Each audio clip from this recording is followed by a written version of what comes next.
To all the students.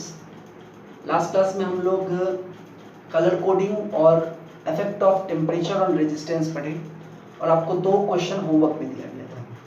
पहला जो question था उसमें हम आपको पहले बताए कि जो फार्मूला रेजिस्टेंस का है, टेम्परेचर चार फार्मूला था ना, वो चारों रेजिस्टिविटी के लिए भी इक्वली वैलिड है।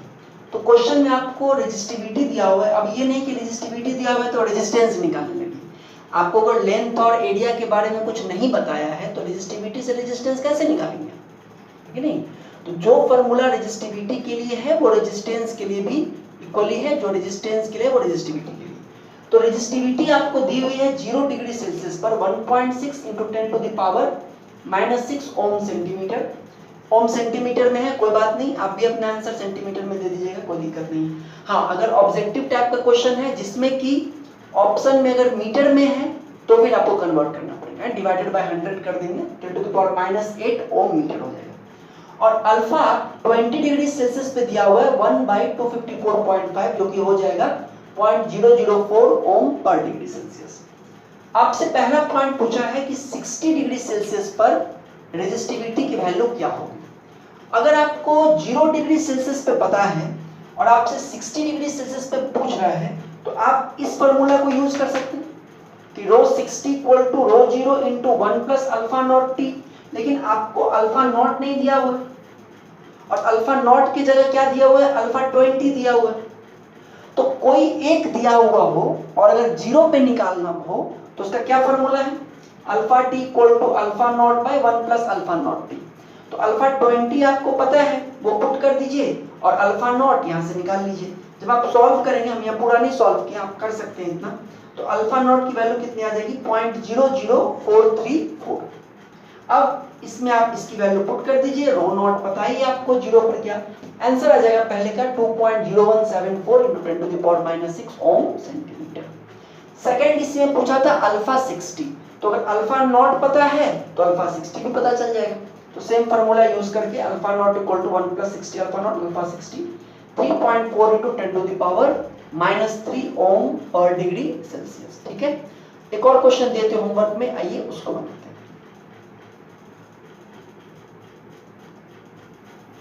सेकंड क्वेश्चन में एक प्लैटिनम कॉइल है और 40 डिग्री सेल्सियस पर उसका रेजिस्टेंस है 3.146 और 100 डिग्री सेल्सियस पर रेजिस्टेंस है 3.767 और R0 निकालना है, मतलब 0 डिग्री सेल्सियस पर रेजिस्टेंस निकालना है। तो हमको ये फार्मूला पता है R1/8। तो R0 निकालने के लिए आपको सोचना होगा कैसे निकलेगा। आपको जैसे 40 पर दिया हुआ है ये, है ना, तो एक फार्मूला होता है ना, RT = R0 × 1 + α0t।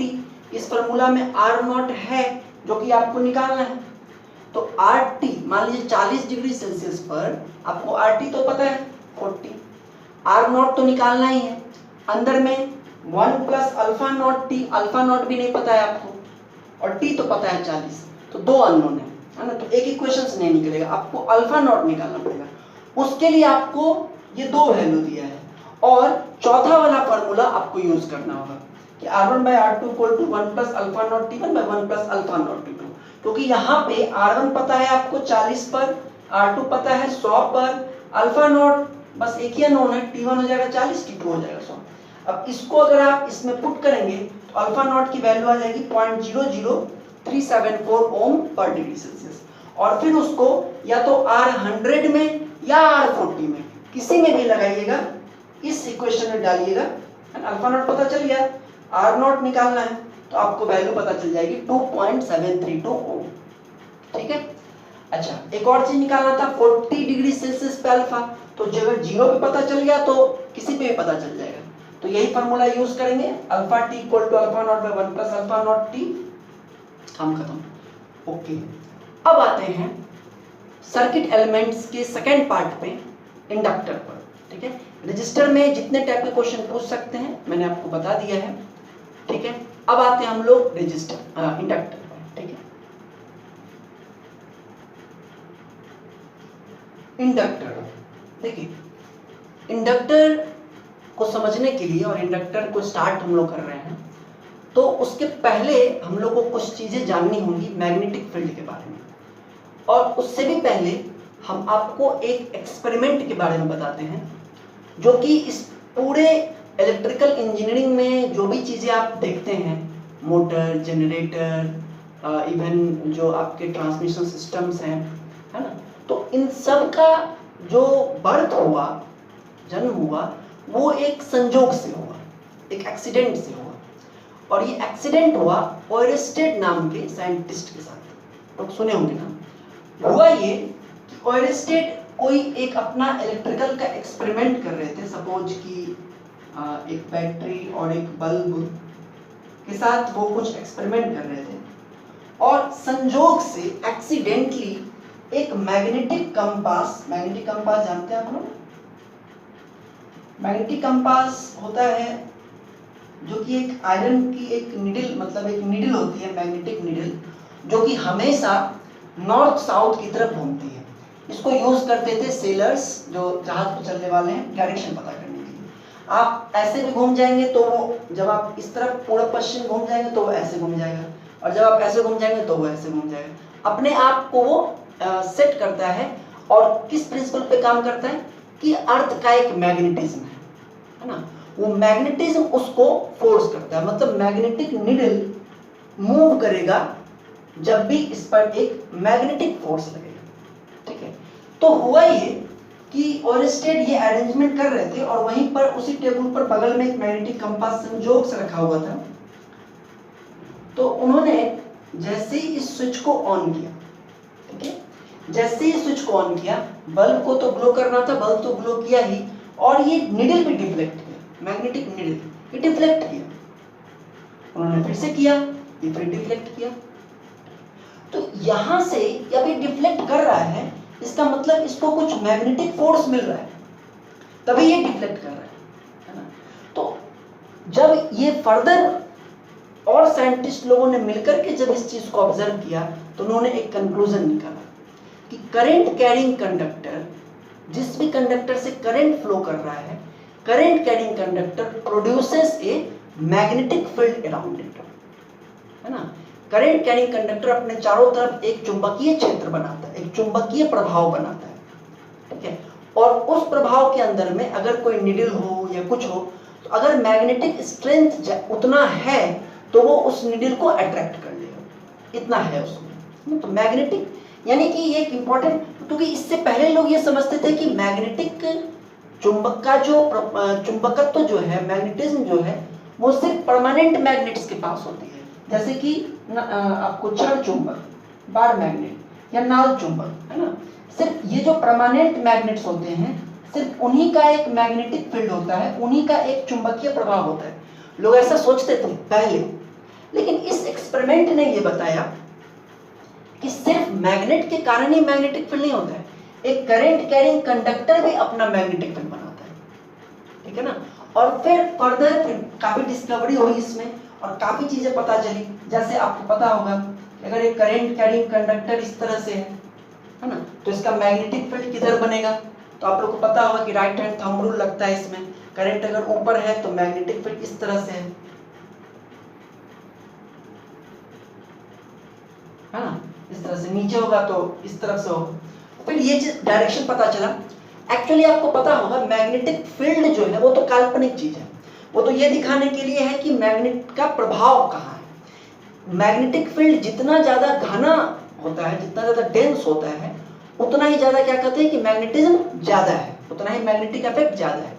और कंडक्टर के बगल में मैग्नेटिक फील्ड बहुत घना होता है, और कंडक्टर से दूर जाने पर वो उतना ही कम होता है ना। तो जितना ज्यादा मैग्नेटिक फील्ड डेंस होगा, उतना ही ज्यादा मैग्नेटिज्म होगा, उतना ज्यादा मैग्नेटिक इफेक्ट होगा। तो इसमें आप ध्यान दीजिए, एक मिनट, इसमें एक बात हमको बतानी है कि ये जो मैग्नेटिक फील्ड है ना, तो एक टर्म साइंटिस्ट लोगों ने दिया, फ्लक्स। फ्लक्स क्या है? मतलब आप कह सकते हैं कि combination of magnetic field lines, है ना। मैग्नेटिक फील्ड लाइंस का कॉम्बिनेशन को फ्लक्स कहते हैं, क्योंकि मैग्नेटिक फील्ड लाइंस बहुत सारे होते हैं, बहुत सारा हम लोग एज्यूम करते हैं कि there are many magnetic field lines. Flux का जो यूनिट होता है वो होता है वेबर। तो 1 वेबर जो होता है, 1 weber equal to 10 to the power 8 field lines. 1 weber का मतलब अगर 10 to the power 8 field lines मिलाकर के 1 वेबर होगा। अगर हम कहते हैं कि कोई magnet 2 weber magnetic flux produce कर रहा है तो इसका मतलब वो 10 to the power 16 magnetic field lines produce कर रहा है। तो मैग्नेटिक फ्लक्स एक तरह से ये बताता है कि कितना मैग्नेटिक स्ट्रेंथ है। जितना ज्यादा मैग्नेटिक फ्लक्स मतलब उतना ज्यादा मैग्नेटिक स्ट्रेंथ, उतना ज्यादा मैग्नेटिक प्रभाव। और भी इसमें टर्म्स आते हैं, मैग्नेटिक फील्ड स्ट्रेंथ आता है, एच आता है, बी, फाई, लेकिन वो सब मशीन का पार्ट है, डीसी मशीन और एसी मशीन का, उसको हम लोग वहां पढ़ेंगे। लेकिन फिलहाल जो यहाँ पे जरूरी है कि एक चीज देखा गया इसमें, ये तो पता चले करंट कैरिंग कंडक्टर एक मैग्नेटिक फील्ड प्रोड्यूस करता है, लेकिन उसके साथ ये देखा गया कि अगर आप करंट की मैग्नीट्यूड को बढ़ाएंगे, करंट के मैग्नीट्यूड को बढ़ाएंगे तो ये मैग्नेटिक इफेक्ट बढ़ता है ना। मतलब अगर इसी में हम यहाँ वोल्टेज सोर्स की वैल्यू बढ़ा दें या इस रेजिस्टेंस को कम कर दें तो करंट बढ़ जाएगा, और करंट बढ़ेगा तो इसका डिफ्लेक्शन और बढ़ेगा, है ना, मतलब और ज्यादा फोर्स लग रहा है। यानी कि जो फ्लक्स है जो कि बताता है मैग्नेटिक फील्ड स्ट्रेंथ को, वो फ्लक्स जो है वो प्रोपोर्शनल है करंट के। जितना ज्यादा करंट होगा उतना ज्यादा मैग्नेटिक इफेक्ट होगा, उतना ज्यादा मैग्नेटिक फील्ड लाइन बनेगा, उतना ज्यादा मैग्नेटिज्म होगा, ठीक है। अच्छा, इसके बाद एक और चीज पता चली, तो लोगों ने ये सोचा कि फ्लक्स जो है वो करंट पे डिपेंड करता है, लेकिन एक और चीज पता चली, अगर इतना ही करंट, अगर आई एम्पियर करंट इससे जा रहा है और उतना ही करंट अगर भेजें लेकिन कंडक्टर को स्ट्रेट ना रखें, कंडक्टर को कॉइल का फॉर्म दें इस तरह से,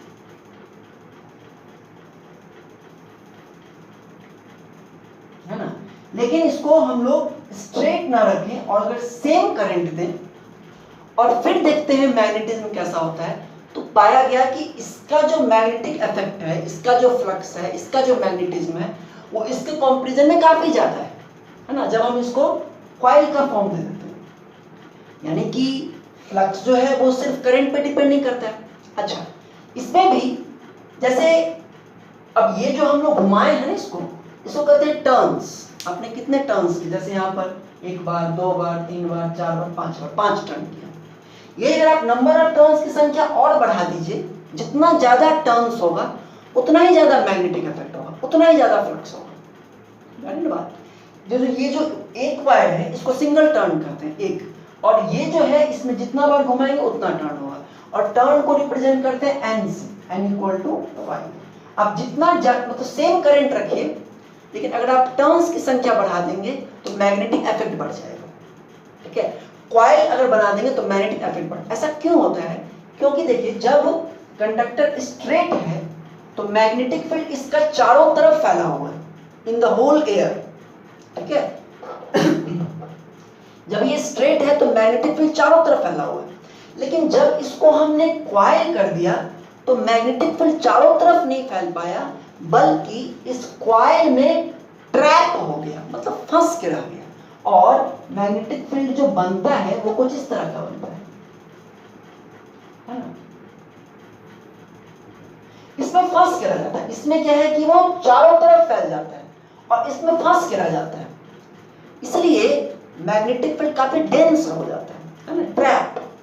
और मैग्नेटिक फील्ड काफी डेंस हो जाता है तो मतलब मैग्नेटिज्म बढ़ गया, मैग्नेटिक इफेक्ट बढ़ गया, फ्लक्स बढ़ गया। तो flux is not only proportional to current but it is also proportional to number of turns.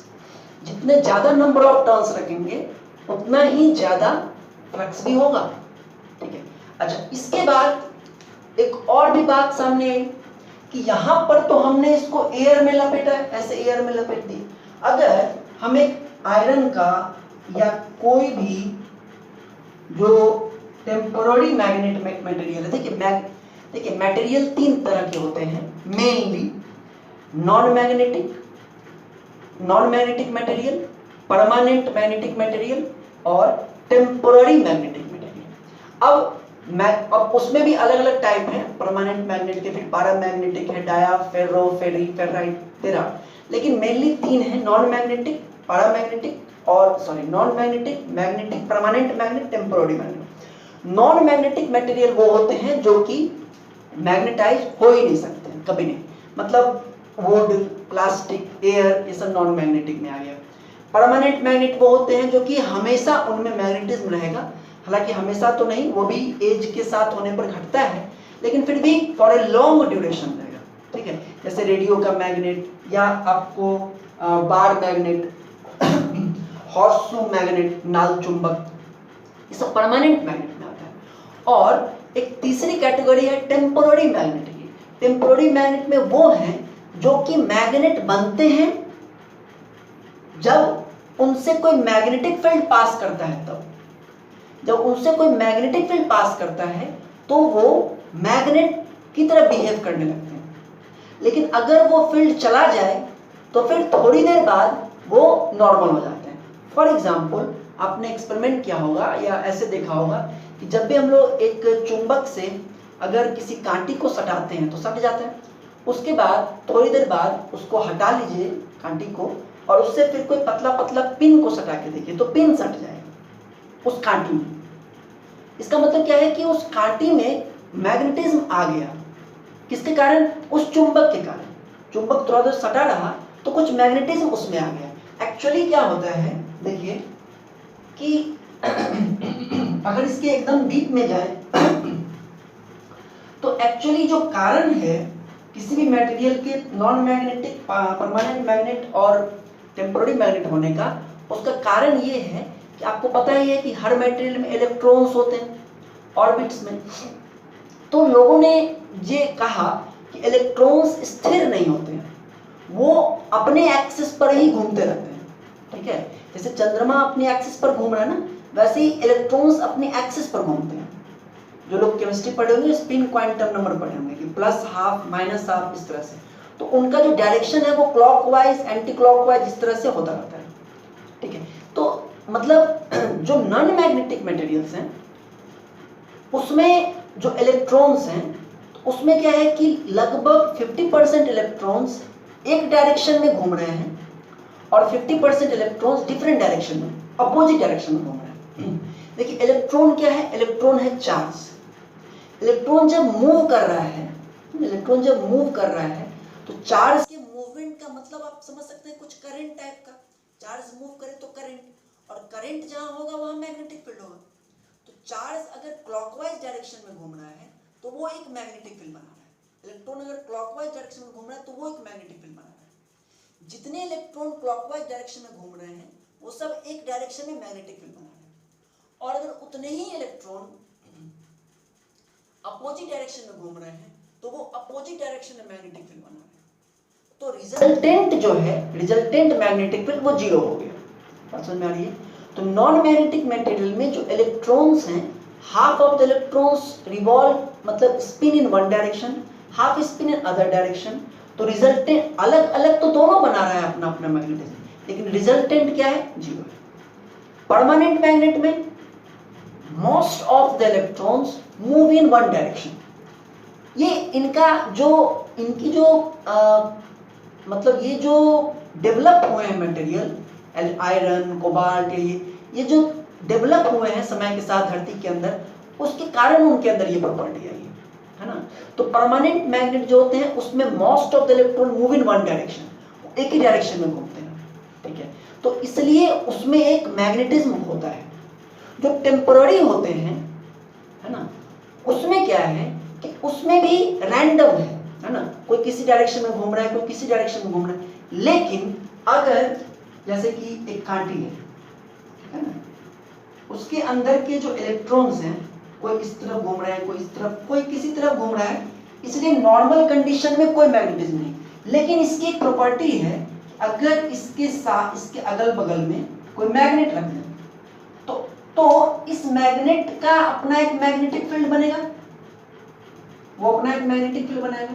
और इस मैग्नेटिक फील्ड के फोर्स के कारण, इस मैग्नेटिक फील्ड के फोर्स के कारण इसके सारे इलेक्ट्रॉन्स एक ही डायरेक्शन में, या मोस्ट ऑफ द इलेक्ट्रॉन्स कह सकते हैं, एक ही डायरेक्शन में मूव करने लगेंगे, एक ही डायरेक्शन में स्पिन करने लगेंगे, और उसके कारण ये भी क्या बन जाता है, मैग्नेटिक मटेरियल बन जाता है। ठीक है, लेकिन अगर आप इसको हटा लेंगे तो फिर थोड़ी देर बाद ये फिर से पुरानी स्थिति में आ जाएगा।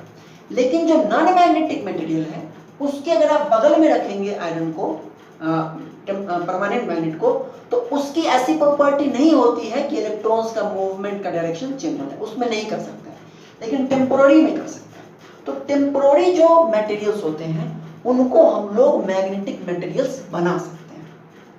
मतलब जितने देर तक मैग्नेटिक फील्ड का इफेक्ट रहेगा, जितने देर तक उस पर मैग्नेटिक फील्ड रहेगा, चाहे इससे रहे चाहे किसी करंट कैरिंग कंडक्टर से रहे, करंट कैरिंग कंडक्टर भी तो मैग्नेटिक फील्ड बनाता है, तो चाहे किसी करंट कैरिंग कंडक्टर से रहे, लेकिन अगर इसको एक मैग्नेटिक फील्ड मिलेगा, एक फोर्स मिलेगा, तो ये मैग्नेटाइज होगा। तो वही हम यहाँ पे बात आपको बता रहे थे कि अगर हमने हवा में कॉइलिंग किया है तब जो मैग्नेटिक फील्ड बनेगा, और अगर हम किसी टेम्पोररी मैग्नेट पर, मान लीजिए ये आयरन का रिंग है, रिंग अंगूठी होती है ना, तो उस अंगूठी को आप अंगुली में पहनते हैं, हम तो नहीं पहनते हैं, लेकिन अगर आप इसको निकालेंगे तो बीच में एयर होगा और चारों तरफ आयरन होगा, तो उसी तरह का कुछ है। ठीक है ना, कि ताकि अगर हम इसको यहाँ से काट के फैला दें तो एक पाइप जैसा बन जाएगा। ठीक है, तो यहाँ बीच में एयर है और ये क्या है, आयरन रिंग है, और इसमें अगर हम वायर को लपेटें, इसमें अगर वायर को लपेटें तो क्या होगा, इसमें अगर आप वायर को लपेटें, जैसे यहाँ पर एयर में लपेटें,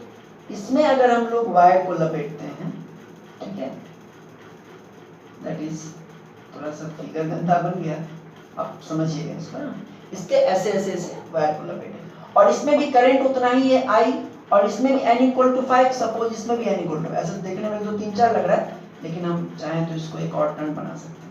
ठीक है, सेम है, इसमें भी करंट उतना ही, इसमें भी करंट उतना ही, इसमें भी करंट उतना ही। अब होगा क्या कि यहां पर तो करंट है सिंपल, कोई टर्न्स नहीं है, मैग्नेटिक फील्ड पूरा फैल गया, तो इसका मैग्नेटिक इफेक्ट सबसे कम है।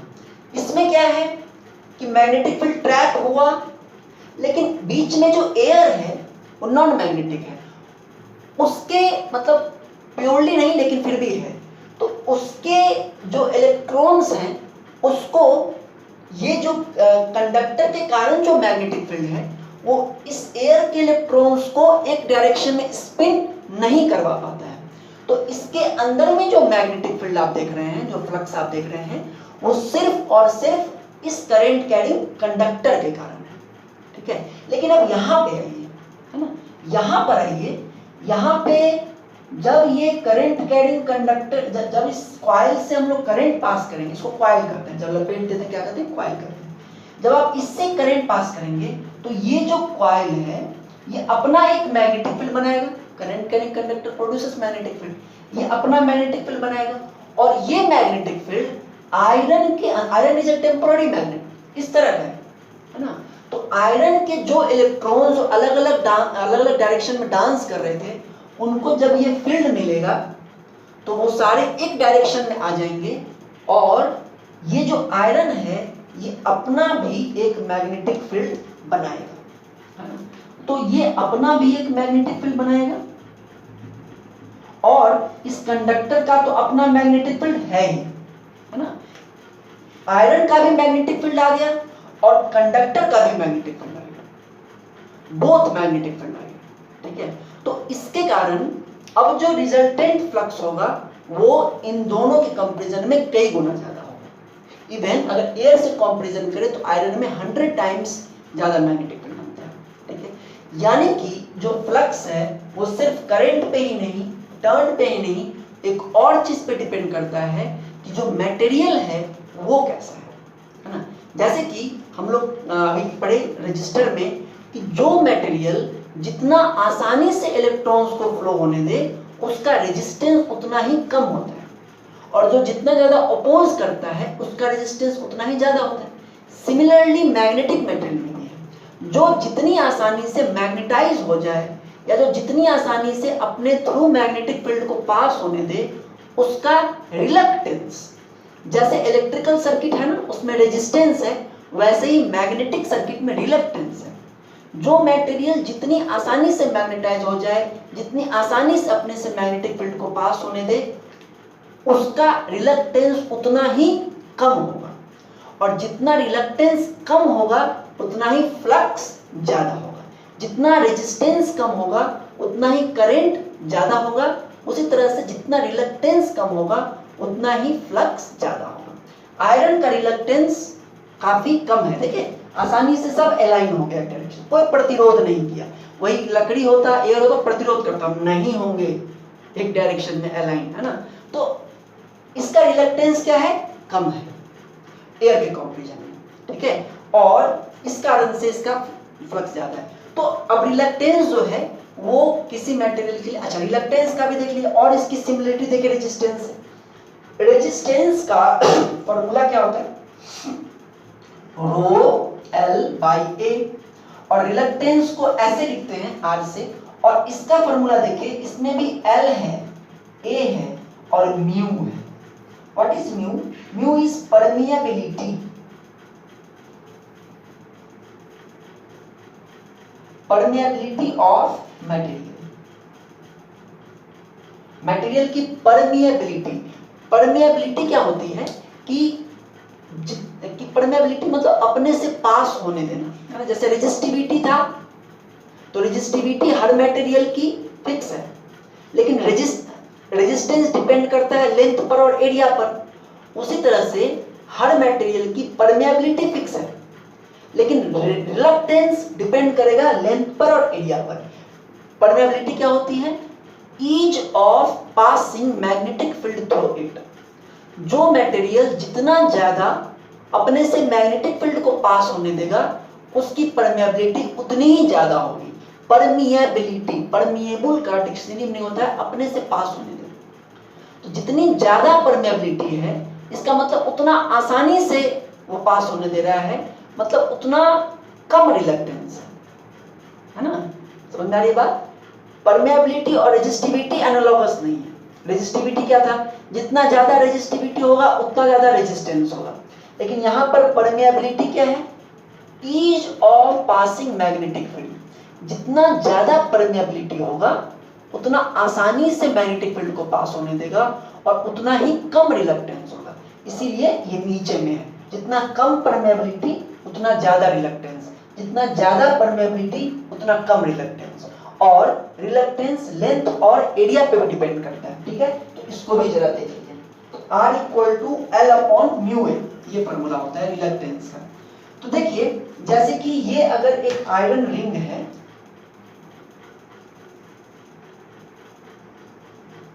और मान लीजिए सेंटर से इस बाहर वाले पार्ट की दूरी कैपिटल R है और इस अंदर वाले पार्ट का स्मॉल r है, ठीक है। तो L क्या कहलाता है, L जो होता है ना, L जो है, L है इसका ना ये लेंथ जो हम डॉटेड बना रहे हैं ना, इस लेंथ को L कहते हैं, ये बीच का पार्ट, ठीक है। तो जो L होता है, आप जानते हैं ये तो सर्किल का, ठीक है, सर्कमफ्रेंस होगा। तो जैसे इस सर्किल का ये जो डॉटेड बनाए हैं, ठीक है ना, तो इसका हम क्या कर सकते हैं, तो ये तो यहाँ की जो दूरी होगी, ये जो दूरी होगा उसका 2 पाई इंटू ये दूरी, अगर ये r डैश है तो इसका लेंथ क्या हो जाएगा 2 पाई r डैश। लेकिन r डैश क्या होगा, तो r डैश को जनरली ले लिया जाता है कैपिटल R, ये पूरी दूरी प्लस स्मॉल r बाई 2, ये ले लेते हैं ना।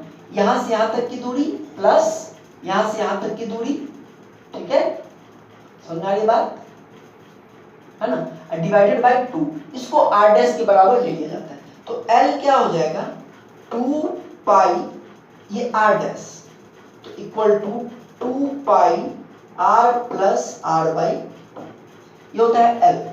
और area of cross section, area of cross section का मतलब अगर हम इसको काटेंगे तो ये इसका जो पाइप जैसा आएगा, कुछ सर्किल जैसा आएगा ना, बोलिए, ठीक है।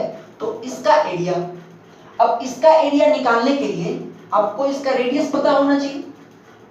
सोचिए, है ना, थिंक, जो सेंटर से यहां की दूरी है वो है कैपिटल R, और सेंटर से यहां की दूरी है वो है r स्मॉल r। सोचिए जरा कि ये जो है हमको ये डिस्टेंस पता करना है, दिस डिस्टेंस।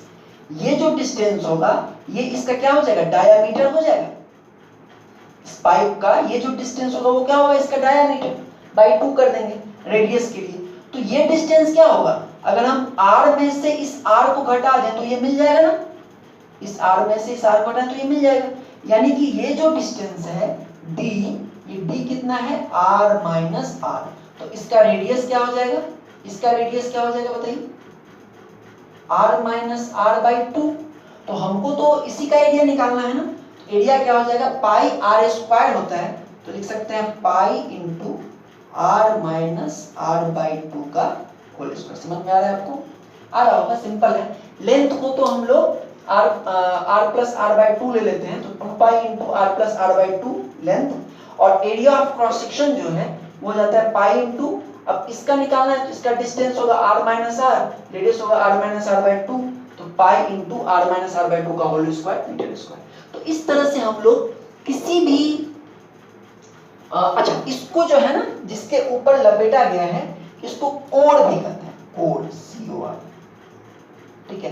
तो एक आयरन का अगर कोर है तो उसका हम लोग रिलक्टेंस निकाल सकते हैं, कैसे, उसका लेंथ दिया रहे या निकाल लेंगे लेंथ, रेडियस वगैरह दिया रहे, एरिया ऑफ क्रॉस सेक्शन निकाल लेंगे और परमिएबिलिटी से निकाल सकते हैं, ठीक है। तो ये रिलक्टेंस का कांसेप्ट हुआ। अब समझिए जैसे कि रेजिस्टेंस कांस्टेंट था, हम लोग क्या कहते थे, V is proportional to I, है ना, और उसके बाद एग्जैक्ट वैल्यू के लिए V इंटू IR कर देते थे, ठीक है। उसी तरह से यहाँ पे आप देख रहे हैं कि फ्लक्स इस पे भी करंट के डायरेक्टली प्रोपोर्शनल है, टर्न्स के डायरेक्टली प्रोपोर्शनल है, और रिलक्टेंस के इनवर्सली प्रोपोर्शनल है। जितना ज्यादा रिलक्टेंस होगा उतना कम फ्लक्स होगा, जितना कम रिलक्टेंस होगा उतना ज्यादा फ्लक्स होगा। तो फाइनल जो वैल्यू फ्लक्स की आती है वो आती है NI अपॉन R। तो इन तीन चीजों पे डिपेंड करता है फ्लक्स, वेबर, ठीक है। NI अपॉन R, N क्या है, नंबर ऑफ टर्न्स, I क्या है, करंट, और R क्या है, रिलक्टेंस, ठीक है। अब आप देखिए ये कुछ इससे रिलेट हो रहा है क्या, I equal to V by R से, एम्पेयर, क्योंकि वहां पर भी R था रेजिस्टेंस जो प्रतिरोध करता था इलेक्ट्रॉन के फ्लो में, यहाँ पर R है रिलक्टेंस, ये भी प्रतिरोध करता है कि मैग्नेटिक फील्ड ना पास हो, इलेक्ट्रॉन नहीं अलाइन हो। फ्लक्स मैग्नेटिक फील्ड को बताता है, I करंट को बताता है, और NI जो है number of turns into current, इसको कहा जाता है एम्पेयर टर्न्स, इसका यूनिट है टर्न्स एम्पेयर, और इसको कहा जाता है MMF, मैग्नेटोमोटिव फोर्स। और ये जो V है ये वोल्टेज भी कहते हैं इसको, और EMF भी कहते हैं, इलेक्ट्रोमोटिव फोर्स। तो ये जो आया है आपको I equal to V by R, ये इलेक्ट्रिकल सर्किट से आया है, और ये जो आया है phi equal to NI upon R, ये मैग्नेटिक सर्किट से आया है। तो इलेक्ट्रिकल सर्किट और मैग्नेटिक सर्किट लगभग एक जैसा है, और हम कह सकते हैं कि जो करंट है इलेक्ट्रिकल सर्किट में वो मैग्नेटिक सर्किट में किसके समानांतर है, करंट जो इलेक्ट्रिकल सर्किट में है वो मैग्नेटिक सर्किट में किसके समानांतर है, फ्लक्स के, ठीक है। और वोल्टेज जो इलेक्ट्रिकल सर्किट में है वो मैग्नेटिक सर्किट में किसके समानांतर है, NI के। और रेजिस्टेंस जो इलेक्ट्रिकल सर्किट में है वो इसमें किसके समानांतर है, रिलक्टेंस। तो ध्यान रखिएगा ये जो 3 पॉइंट है ये ऑब्जेक्टिव में पूछते हैं काफी, ठीक है ना, कि analogous to current in electrical, analogous मतलब समानांतर, analogous to current in electrical circuit, which of the following quantities is in magnetic circuit. Flux दे देगा, MMF दे देगा, रिलक्टेंस दे देगा, नन ऑफ दिस दे देगा। तो करंट के एनालॉगस फ्लक्स, वोल्टेज के एनालॉगस MMF, और रेजिस्टेंस के एनालॉगस रिलक्टेंस। अब आइए, तो अभी आपने ये समझा कि current carrying conductor magnetic field produce करता है, लेकिन अगर जितना ज्यादा करंट होगा उतना फ्लक्स बनेगा, लेकिन अगर उसी को टर्न कर दे तो और ज्यादा मैग्नेटिक फील्ड बनेगा। यानी फ्लक्स जो है नंबर ऑफ टर्न्स पे भी डिपेंड करता है, और इस पे भी डिपेंड करता है कि किसके ऊपर टर्निंग की गई है, किसके ऊपर टर्निंग की गई है ना। अगर एयर में की गई है तो कम फ्लक्स बनेगा, और वो एक टेम्पोररी मैग्नेट में की गई है तो ज्यादा बनेगा, जिसका रिलक्टेंस जितना कम होगा उतना ही ज्यादा फ्लक्स बनेगा। ठीक है, अब हम लोग आते हैं एक और दूसरा एक्सपेरिमेंट। इस सब होने के बाद माइकल फेराडे ने किया। ठीक है, और उन्होंने ये सोचा, देखिए सोचने से ही कुछ कुछ निकल के सामने आता है ना। उन्होंने ये सोचा कि current carrying conductor produces magnetic field. Okay, is converse is also true? क्या इसका उल्टा भी सही है? Current carrying conductor magnetic field बनाता है, ओके, लेकिन क्या मैग्नेटिक फील्ड करंट बना सकता है? और इस सोच के साथ उन्होंने एक एक्सपेरिमेंट किया और वहां से कुछ कंक्लूजन्स निकल के सामने आए, और फिर उसी में आपको पता चलेगा कि इंडक्टेंस क्या होता है और इंडक्टर क्या होता है। ठीक है, आते हैं उस एक्सपेरिमेंट पर। अपने एक्सपेरिमेंट को करने के लिए माइकल फेराडे ने एक आयरन का रिंग लिया। ठीक है, और इस रिंग के ऊपर इस साइड वाइंडिंग को कंडक्टर को लपेटा। ठीक है, और हम लोग को पता है कंडक्टर को लपेटेंगे और अगर इसमें एक करंट फ्लो कराएंगे तो ये एक मैग्नेटिक फील्ड बनाएगा, है ना, अच्छा खासा मैग्नेटिक फील्ड बनेगा। लेकिन उन्होंने एक और काम किया, उन्होंने सिर्फ एक वायर ही नहीं लपेटा, एक और वायर लपेटा दूसरी तरफ, ये देखने के लिए कि क्या इधर से सप्लाई देंगे तो इसमें जो मैग्नेटिक फील्ड बनेगा उसके कारण क्या इस कॉइल में कोई वोल्टेज भी आता है, मतलब क्या मैग्नेटिक फील्ड वोल्टेज भी प्रोड्यूस कर सकता है, क्योंकि वोल्टेज मिल जाएगा तो मतलब वोल्टेज अगर मिल गया तो करंट भी मिल जाएगा, लोड लगा देंगे तो, है ना, भी वोल्टेज मिल गया तो करंट तो होगा ही। इसके लिए उन्होंने क्या किया कि इस वाइंडिंग के इन दोनों छोरों के बीच में एक वोल्ट मीटर लगाया, एनालॉग वोल्ट मीटर, है ना, एनालॉग वोल्ट मीटर जो कि मूव कर सकता है। देखिए वोल्ट मीटर वो होता है जो वोल्टेज बताए, मेजरमेंट आप लोग नहीं पढ़े हैं अभी, तो वोल्ट मीटर वो होता है जो वोल्टेज बताए, और जो एनालॉग वोल्ट मीटर होता है उसमें नीडल, आपके घर में कभी स्टेबलाइजर अगर आप यूज करते हो फ्रिज का या टीवी का, तो उसमें आप देखते हो नीडल होती है जो 200 वोल्ट या 180 के पॉइंट करती रहती है, और जब आप उसको घटाते घटाते हैं, नॉब को घुमाते हैं तो वो घूमता है इस तरह से। तो वो एक वोल्ट मीटर है जो कि वोल्टेज को बताता है ना, डिफ्लेक्शन है जो डिफ्लेक्ट करे, एनालॉग। तो ये उन्होंने लगाया। ठीक है, और अपने एक्सपेरिमेंट को स्टार्ट करने के लिए उन्होंने ये सब अरेंजमेंट कर लिया और उसके बाद स्विच को ऑन किया। जैसे ही उन्होंने स्विच को ऑन किया, जस्ट एट दैट इंस्टेंट ये डिफ्लेक्ट हुआ, लेकिन फिर जीरो हो गया। समझ में आ रही बात? जैसे ही स्विच ऑन किया, जस्ट स्विच ऑन करने पर ये डिफ्लेक्ट हुआ लेकिन फिर जीरो हो गया। ठीक है, उसके बाद काफी देर तक वो वेट करते रहे कि कोई और डिफ्लेक्शन हो, कोई और डिफ्लेक्शन, कुछ नहीं। तो उनको लगा कि हो सकता है किसी कारण से हो गया हो, ऐसे भी हो सकता है कुछ वाइब्रेशन से हो गया हो। तो उनको लगा कि ऐसा नहीं होता है ना, मैग्नेटिक फील्ड से कोई वोल्टेज वगैरह नहीं प्रोड्यूस होता है। तो कुछ देर वेट करने के बाद जब वो इस स्विच को ऑफ किए, जब स्विच को ऑफ किए तब एक बार फिर ये डिफ्लेक्ट हुआ अपोजिट डायरेक्शन, वोल्ट मीटर। अब इस वोल्ट मीटर जब दोबारा हिला तो इसको हिलते देख करके फराडे साहब भी हिल गए कि देयर मस्ट बी समथिंग, कुछ तो गड़बड़ है ना, क्योंकि जब स्विच ऑन किए तब भी ये डिफ्लेक्ट हुआ, जब स्विच को ऑफ किए तब भी ये डिफ्लेक्ट हुआ। तो इसका मतलब ये संजोग नहीं है, कुछ बात है।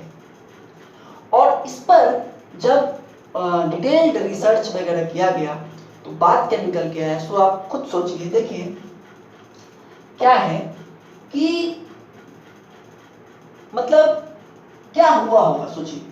देखिए जब ये ऑफ है ना, ऑफ है, तब तो इस कोई करंट ही नहीं है, करंट नहीं है तो कोई मैग्नेटिक फील्ड ही नहीं है ना। जैसे इसको ऑन किए एक करंट फ्लो हुआ, टर्न्स हैं, एक मैग्नेटिक फील्ड बना होगा, है ना, वो मैग्नेटिक फील्ड पूरा इसमें फैला होगा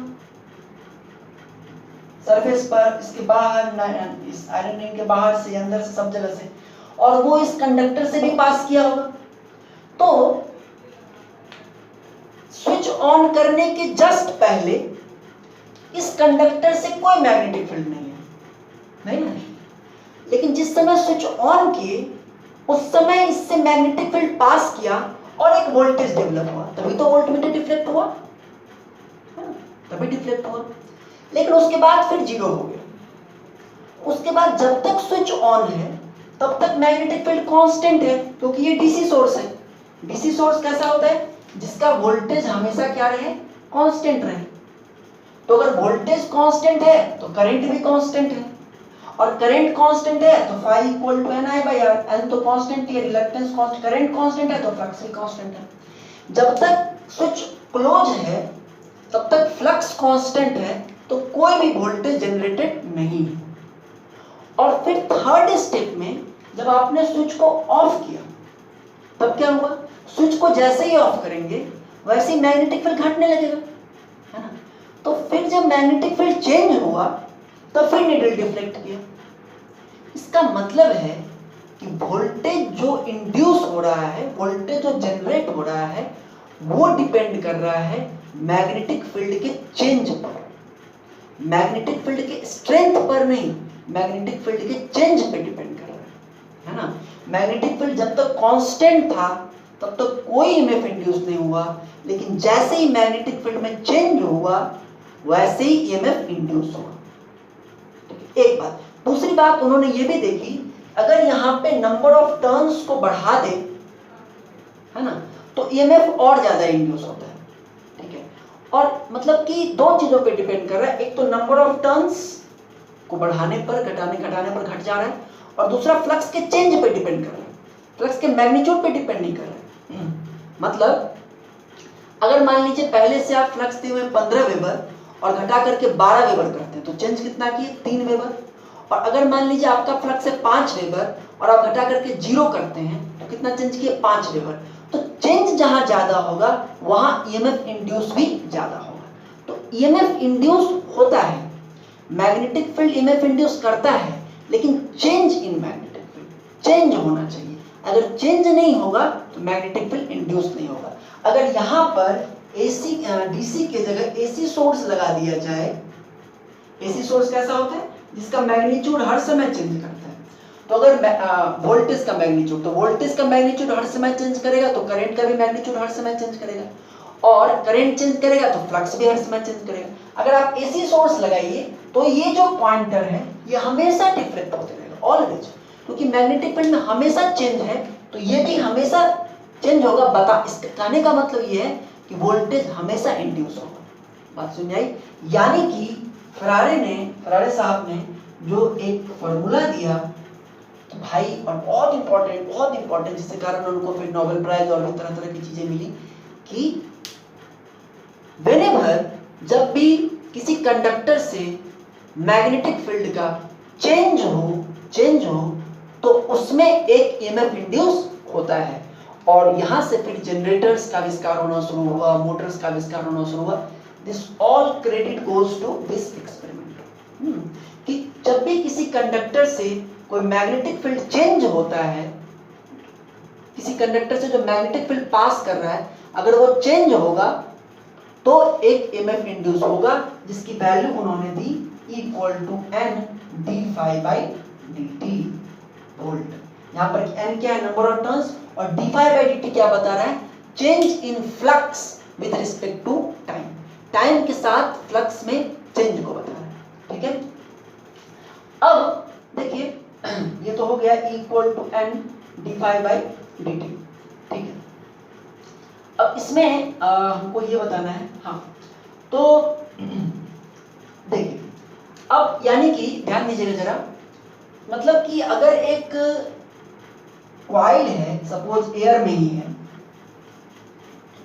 ही एक कॉइल है, ठीक है। अगर इस कॉइल से डीसी करंट पास करें, डीसी करंट, कांस्टेंट करंट, तो इससे कांस्टेंट मैग्नेटिक फील्ड पास होगा।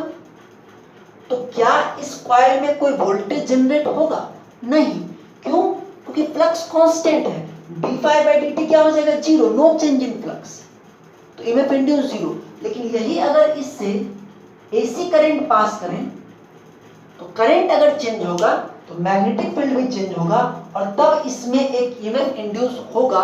उसका डायरेक्शन जनरली हम लोग जिधर से करंट इन करता है उसको प्लस ले लेते हैं, इधर से माइनस ले लेते हैं, हालांकि वो चेंज होगा और उसका फॉर्मूला क्या होगा, n d phi by dt। ठीक है, अब इसमें देखिए जरा, अब इसमें क्या है, आगे बढ़ते हैं इसमें थोड़ा। अब अगर आप n को अंदर लेके चले जाएं तो dn phi बाई dt जो है इसको लोग बोलते हैं d lambda by dt volt, where lambda equal to n phi, इसको कहते हैं फ्लक्स लिंकेज, या मैथमेटिकली समझिए number of turns into flux. ठीक है, तो ये हो गया। अब देखिए जो ईएमएफ इंड्यूस हो रहा है वो फ्लक्स में चेंज के कारण हो रहा है, और फ्लक्स में चेंज क्यों हो रहा है, करंट में चेंज के कारण हो रहा है ना। तो अगर हम ईएमएफ इंड्यूस को फ्लक्स में चेंज के रिस्पेक्ट में तो फॉर्मूला आ गया n d phi by dt, लेकिन करंट के चेंज के रिस्पेक्ट में अगर फॉर्मूला बनाना चाहें तो उसको क्या लिख सकते हैं, E equal to D lambda by dt को ऐसा लिख सकते हैं क्या, D lambda by D I into D I by D T. बोलो मारोगे तो नहीं, ऐसा लिखेंगे तो D lambda by D I equal to D I by D T लिख सकते हैं वोल्ट। तो ये जो D lambda by D I है, this D lambda by D I, इसको एक अलग नाम दिया गया है ना, और इसको नाम दिया गया इंडक्टेंस L। यानी ईएमएफ इंड्यूस का एक और फॉर्मूला क्या है, E equal to L d I by D t, where L is equal to D lambda by D i, और इसका यूनिट होता है हेनरी। हेनरी साइंटिस्ट थे, उनके नाम पर नहीं पड़ा। L equal to D lambda by D I inductance, और D lambda by D I का मतलब क्या है, D lambda by D I का मतलब क्या है, change in flux linkages with respect to current, या change in flux with respect to current. मतलब कि अगर करंट चेंज होगा तो फ्लक्स भी चेंज होगा, इसी को क्या कहते हैं, इंडक्टेंस। मतलब कि कंडक्टर की या किसी भी मटेरियल की, कंडक्टर की ये प्रॉपर्टी कि जब उससे करंट चेंज करे तो फ्लक्स भी चेंज हो, इसी को क्या कहते हैं, कंडक्टर की इंडक्टेंस प्रॉपर्टी। कंडक्टर की रेजिस्टेंस प्रॉपर्टी क्या थी, करंट को अपोज करना, और कंडक्टर की इंडक्टेंस प्रॉपर्टी क्या है कि अगर कंडक्टर से करंट चेंज करे तो उसके सराउंडिंग जो मैग्नेटिक फील्ड है वो भी चेंज करे। This property is called inductance. अब ये इंडक्टेंस कंडक्टर के अंदर हमेशा होता है, लेकिन जब एसी फ्लो करता है तब वो निकल के सामने आता है। जैसे कि आप लोग हैं, आप लोग के भी अंदर पढ़ने की क्षमता बहुत है, you can study seriously and you can do quite good hard work, लेकिन ये जो आपके अंदर का जो गुण है ये निकल के तब सामने आता है जब एग्जाम नजदीक आता है ना। तो है कि नहीं, तो उसी तरह से ये जो इंडक्टेंस प्रॉपर्टी है, जैसे कि इस वायर में इंडक्टेंस है, लेकिन अगर इसे डीसी पास करेंगे तो कोई चेंज ही नहीं हुआ करंट का, और करंट में चेंज नहीं हुआ तो कोई वोल्टेज इंड्यूस नहीं हुआ, है कि नहीं, तो कोई इंडक्टेंस नहीं है। समझ रही बात। लेकिन इंडक्टेंस है कब पता चलेगा, जब इससे एसी करंट पास करेंगे, करंट चेंज करेंगे, फ्लक्स चेंज होगा, यहाँ वोल्टेज इंड्यूस हो जाएगा। ठीक है, तो यानी कि अगर किसी कॉइल से डीसी जा रहा है तो इस कॉइल में कोई वोल्टेज इंड्यूस नहीं होगा, सिंपल एक वायर की तरह बिहेव करेगा, कुछ इसका जो रेजिस्टेंस होगा। बात समझ आ गई। तो इंडक्टेंस जो है वो क्या है, L equal to D lambda by D i henry, ठीक है, और E equal to L d I by D t volt. तो हम कहेंगे कि किसी कॉइल का इंडक्टेंस हर कॉइल का, मतलब जैसे देखिए अगर मान लीजिए कोई ऐसा कॉइल है जिसमें कि अगर 1 एम्पियर करंट में चेंज होता है तो जो फ्लक्स लिंकेज है वो 10 टाइम चेंज होता है, तो उसका इंडक्टेंस क्या होगा, 10/1, 10 हेनरी समथिंग। किसी में अगर 1 एम्पियर चेंज होने पे 6 एम्पियर चेंज होता है, हो सकता है उसका टर्न्स कम हो, उसका रिलक्टेंस ज़्यादा हो, जो भी कारण हो, लेकिन अगर ऐसा होता है तो इसका मतलब है कि उसका इंडक्टेंस कुछ और होगा। तो इंडक्टेंस का यूनिट होता है हेनरी। हम कहेंगे कि किसी कॉइल का इंडक्टेंस 1 हेनरी है ना, यहाँ 1 हेनरी है, कहेंगे कि inductance is equal to 1 henry अगर, मतलब जो इसका डेफिनेशन है, अगर di/dt 1 एम्पेयर पर सेकेंड हो और वोल्टेज इंड्यूस 1 वोल्ट हो। अगर किसी कॉइल से करंट में जो चेंज होने का रेट है वो 1 एम्पेयर पर सेकेंड है और उसके कारण जो वोल्टेज इंड्यूस हो रहा है वो अगर 1 वोल्ट है, तो क्या कहेंगे कि उस कॉइल का इंडक्टेंस कितना है, 1 हेनरी। बात समझ आ गई? उसका इंडक्टेंस कितना है, 1 हेनरी। अब इंडक्टेंस का एक फार्मूला डिराइव करते हैं जल्दी से, उसके बाद एक सिंपल न्यूमेरिकल करते हैं, उस पर आगे बढ़ते हैं, मतलब क्लास एंड करेंगे। तो देखिए हम लोग ने वोल्टेज का दो फार्मूला निकाला। एक हमने निकाला इक्वल टू n d∅dt और यहीं से निकल के सामने आया L di/dt। ठीक है, तो अगर हम इसको कैंसिल करें तो ये हो जाएगा n d∅ equal to L di। अब अगर दोनों तरफ हम इंटीग्रेट करें तो ये हो जाएगा n phi equal to L i। तो L की वैल्यू क्या हो जाएगी, आप देखिए L की वैल्यू हो जाएगी n phi बाई i।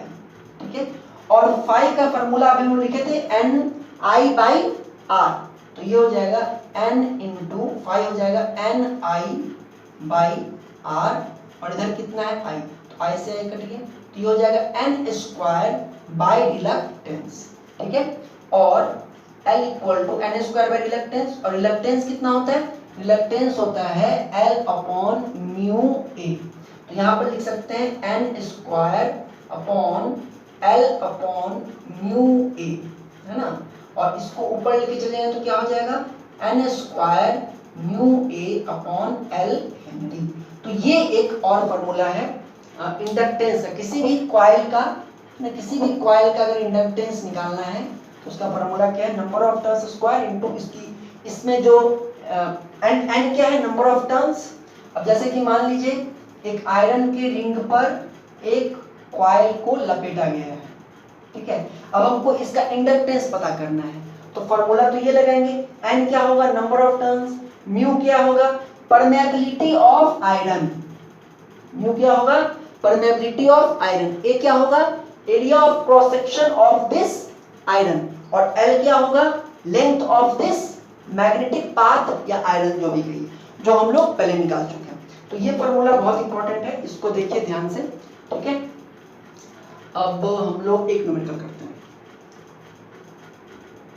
देखिए ये दो क्वेश्चन है। पहला है कि find the magnitude of the voltage across an inductor, inductor क्या हम बता रहे हैं अभी, inductor of 30 milli henry if the current through it is increasing at the rate of 20 milli ampere per milli second. एक इंडक्टर है, देखिए inductor क्या है, इंडक्टर बेसिकली इंडक्टेंस, जिसमें इंडक्टेंस की प्रॉपर्टी हो वो इंडक्टर है। इंडक्टेंस की प्रॉपर्टी हर कंडक्टर में, लेकिन जिसमें ज्यादा हो, तो कॉइल वाले में ज्यादा होता है ना, तो उसको इंडक्टर को रिप्रेजेंट कैसे करते हैं, ऐसे करते हैं। ठीक है, इधर से करंट आई जा रहा है AC, तो यहाँ पर एक ईएमएफ इंड्यूस होगा और इसका इंडक्टेंस कितना है, L है। तो आपको बोल रहा है वोल्टेज निकालिए एक इंडक्टर के क्रॉस, इंडक्टर का इंडक्टेंस दे दिया 30 मिली हेनरी और करंट किस रेट से इंक्रीज कर रहा है, 20 मिली एम्पेयर पर मिली सेकेंड, 20 मिली एम्पेयर पर मिली सेकेंड के रेट से इंक्रीज कर रहा है। तो यहाँ फॉर्मूला लगेगा इक्वल टू L di/dt का।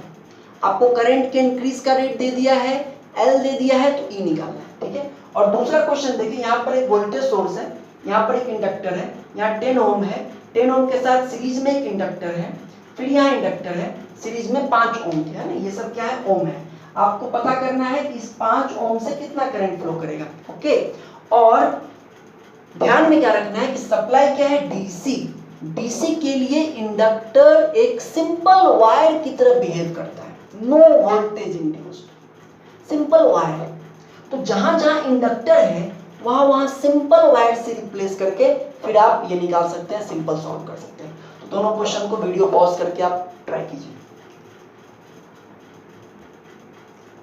ठीक है, पहला क्वेश्चन जो है इसमें आपको इंडक्टेंस दे दिया 30 मिली हेनरी, इसको हम हेनरी में कन्वर्ट करें 30 to 10⁻³ और di/dt कितना दे रहा है, 20 मिली एम्पेयर पर मिली सेकेंड।